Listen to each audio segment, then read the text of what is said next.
la charia est explicite et non réformable. La liberté en islam concerne que les entre guillemets bons musulmans et les dhimmis.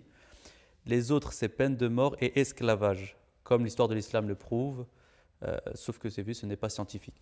Alors, juste avant de traiter ce commentaire-là, est-ce qu'on peut expliquer déjà dans un premier temps à nos téléspectateurs ce que c'est la charia et ce que c'est un dhimmi?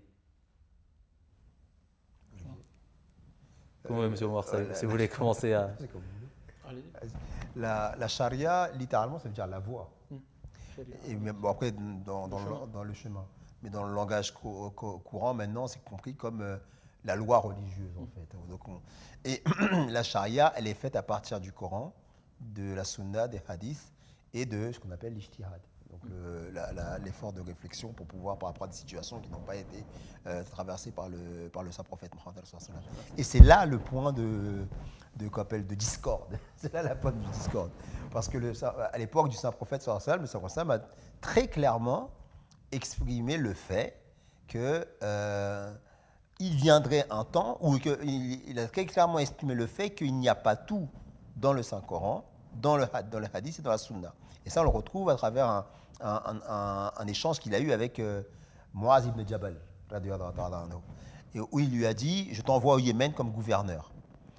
Et comment tu agiras pour prendre des décisions ?» Il dit d'abord, je me tournerai vers le Saint-Coran. Après, il dit s'il n'y a pas de réponse dans le Saint-Coran, comment agiras-tu? Il dit alors, je me tournerai vers ta pratique, ya Rasulallah. Et si ces questions n'ont pas été soulevées en ma présence, il dit dans ces cas-là, je ferai preuve de réflexion et j'agirai en conséquence en fonction de la situation.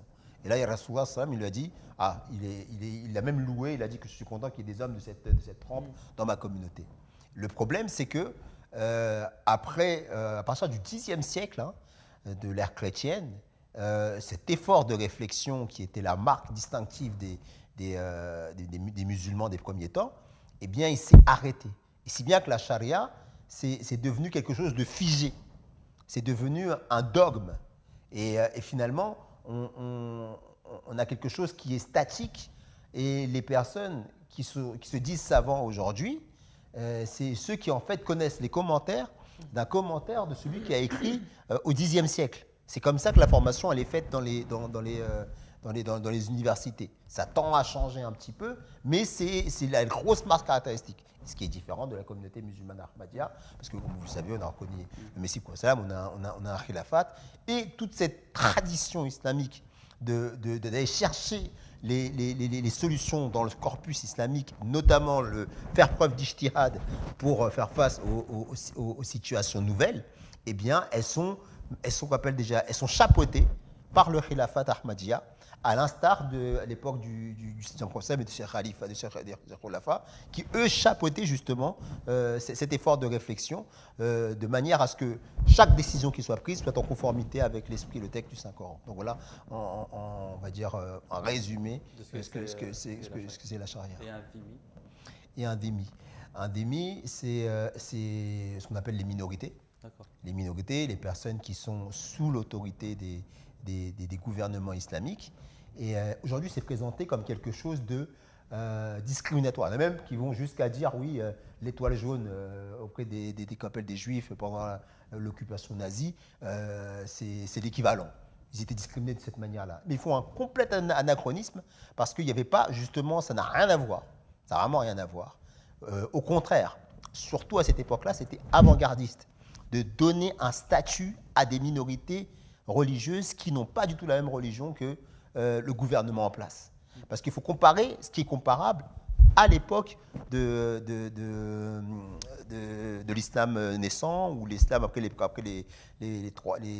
premiers siècles, même à l'époque où l'islam a commencé à être en décadence, même à cette époque-là, il y avait quand même cet esprit justement de tolérance qui régnait dans le monde musulman, si bien que les non-musulmans, notamment les juifs et les chrétiens, avaient des droits. Et là, il dit une chose qui est fausse. Il dit oui, les dhimmis, ça ne concernait que les gens du livre, alors que qu'on appelle déjà les Iraniens, les Perses de cette époque-là, on n'existait pas à cette époque-là, c'était l'Empire perse. Les Perses n'étaient pas ni chrétiens ni juifs. C'était des zoroastres, des adorateurs du feu. Et les Perses, eux, ont embrassé l'islam. Ont embrassé l'islam parce que l'islam leur a donné des droits. Leur a donné des droits que Khosroès ne leur donnait pas.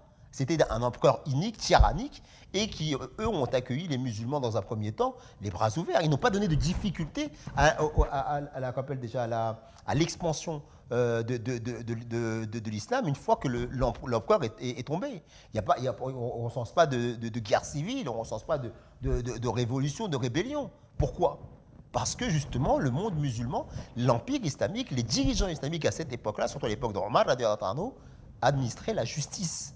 Et donc les dhimmis doivent être compris dans ce cadre-là. Et à cette époque-là, c'est avant-gardiste. Pourquoi je dis, et là je reviens là-dessus, parce que de l'autre côté, dans les empires chrétiens notamment, eh bien, les juifs ou les chrétiens qui n'étaient pas de la même dénomination n'obtenaient pas les mêmes droits. Ils étaient même discriminés. Et il y a un rapport là-dessus qui permet d'illustrer un peu ce que je suis en train de vous dire, c'est la ville de Homs. Lorsque Homs a été pris par les musulmans, il faut se rappeler qu'à cette époque-là, en guise de représailles, Rome a soulevé une armée d'à peu près 100 000 hommes. Et les musulmans, qui étaient très peu en comparaison aux Romains, aux chrétiens à cette époque-là, par repli stratégique, ont décidé d'abandonner la ville temporairement parce qu'ils n'étaient pas en mesure de la protéger. Et à ce moment-là, on rapporte que Abu Ubaïda ibn al-Jarrah, radiallahu ta'ala anhu, qui était l'amir d'un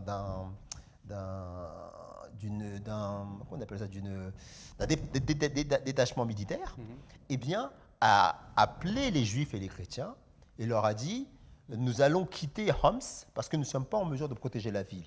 Et nous avons levé des taxes sur vous, mais les taxes étaient levées uniquement pour votre protection.